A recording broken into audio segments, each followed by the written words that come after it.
We hear about WWE releases quite a bit. Sometimes they go through these waves. Sometimes it's one person at a time. There was one WWE departure this week that we heard about that was surprising in some ways, but then not so surprising in other ways, but equally frustrating. Donovan Dijak announced his departure from WWE this week, one day before his contract expired on Friday. He posted a screenshot of a letter that he typed up that reads as follows. Here's the truth. WWE never negotiated with me. We attempted to negotiate and they stonewalled us. They never made me a single offer. Then they informed me that they would not renew my contract at the 11th hour. 2 months ago, I was in one of the best matches in NXT history and a top match of WrestleMania weekend. On that day, a top executive in WWE told me I was, quote, crushing it. I was slated to feud for the NXT title, but got called up to Raw instead. I consistently outperformed everyone's expectations, especially throughout 2023 and early 2024. I never complained about anything or was difficult to work with. I tirelessly pitched ideas to anyone who would listen as recently as the day before I was notified. I never once missed a booking, and I was injured one time in 7 years for about 3 months. I'm thankful, disappointed, but also excited. This has lit a fire under me to relentlessly prove myself to the world.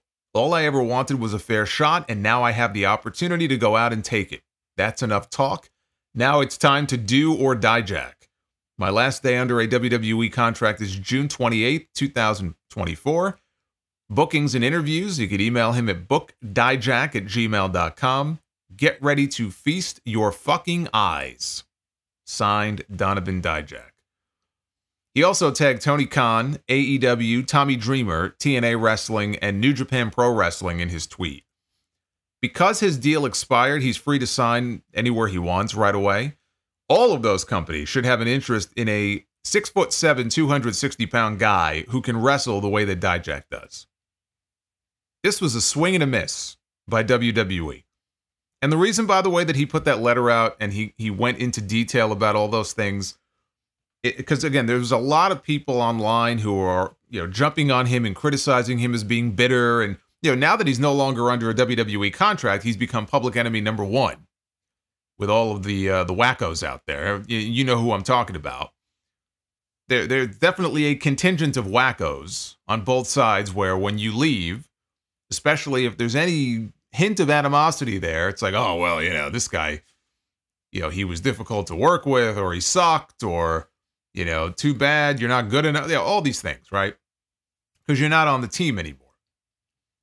But as he and Mansoor said, on Twitter, the reason that a lot of wrestlers will come out, and more should do this, and they explain all of the reasons why they are no longer employed by the company, is to cut off all of the rumors and all of the stories that inevitably end up coming out. And sometimes it could be leaked from the WWE side, from bad actors in the company who didn't like that person or had an agenda.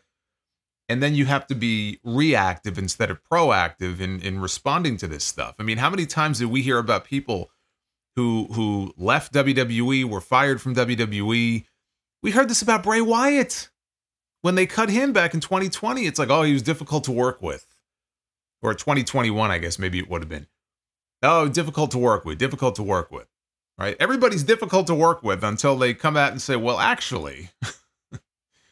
And then they give their side of the story, and then you kind of have to choose who's telling the truth. But he's coming out here and letting people know, look, I'm laying out step by step exactly what happened here in this process.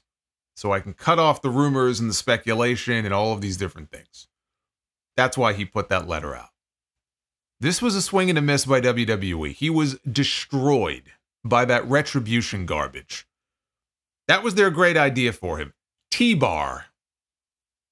Mustafa Ali was the face of it. At least Dijak got to hide under a mask. They had him out there looking like fucking Bane from Batman. Now you look at Ali. Ali's out there tearing it up everywhere else on the indies, and he's doing well in TNA. But it was hard for him to wash the stink off that gimmick for a long time. And they kept Dijak as T-Bar. I mean, eventually I think he lost the mask, but he was still T-Bar. long after Retribution ran its course. So they send the man back down to NXT as some sort of reclamation project, and he has some success, and he has great matches with Wes Lee and Ilya Dragunov and Obafemi.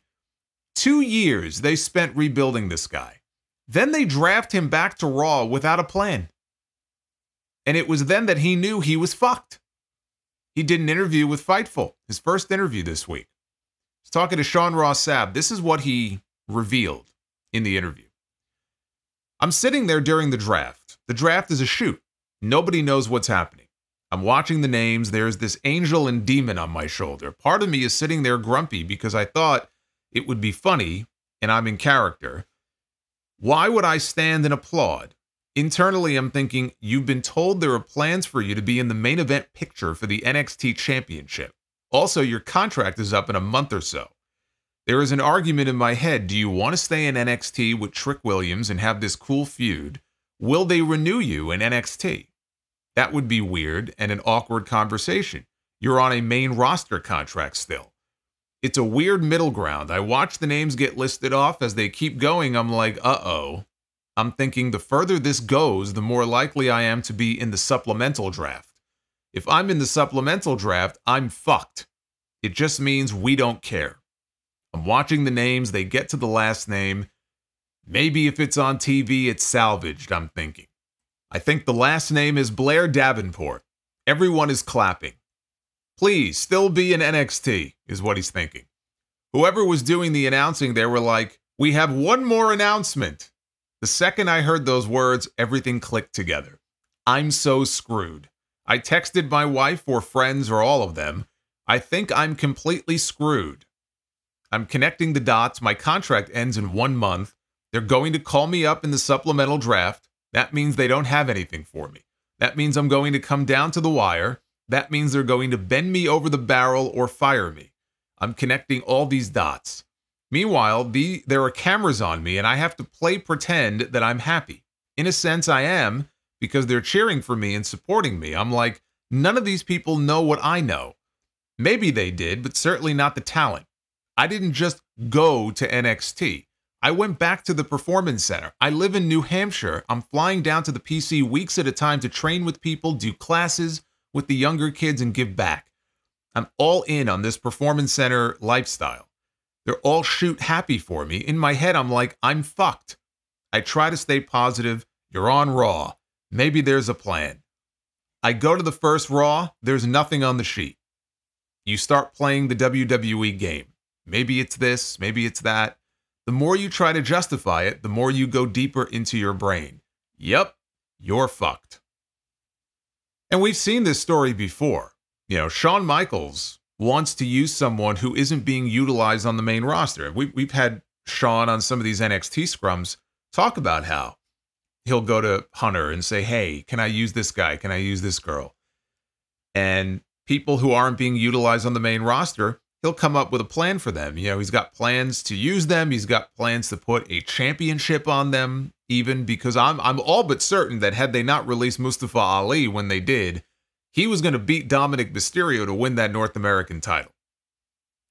Now here, Dijak is claiming that he was told there were plans for him to work a program with Trick Williams for the NXT Championship. Shawn was shocked and very upset when they released Ali.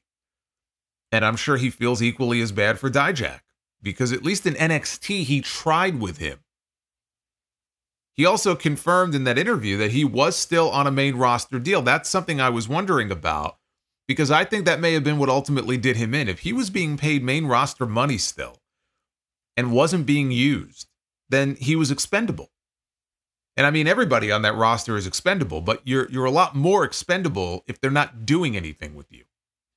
I think the standard WWE main roster deal is set to be $350,000 a year. It's either $250 or $350. I think it's $350. So, of course, if they're not doing anything with you, you're going to be on the bubble. But whose fault is that? But if he's getting paid main roster money and they got rid of him for that reason, and I don't know how much that played into the decision. I'm just trying to make sense of this. But if that's the case, then someone explain Odyssey Jones to me. I know he's younger. You know, Dijak is 37. Odyssey Jones, I looked it up. He's 30 years old. But this is the second straight year that Odyssey Jones has been drafted to Raw, and he still has yet to make a single appearance on TV. How do you draft someone twice and not use them? I could say the same for Dijak. How do you keep someone around for that long and take the time to rebuild them, only to dump them without giving them a fair shake to get over? It's like when they called Swerve Strickland up from NXT to the main roster as part of Hit Row. How many matches did Swerve have on TV before he got fired? One? I'm pretty sure he had one, and it was a tag team match. I just don't understand it. You invest. Now, with Swerve, I think it was only a couple of years.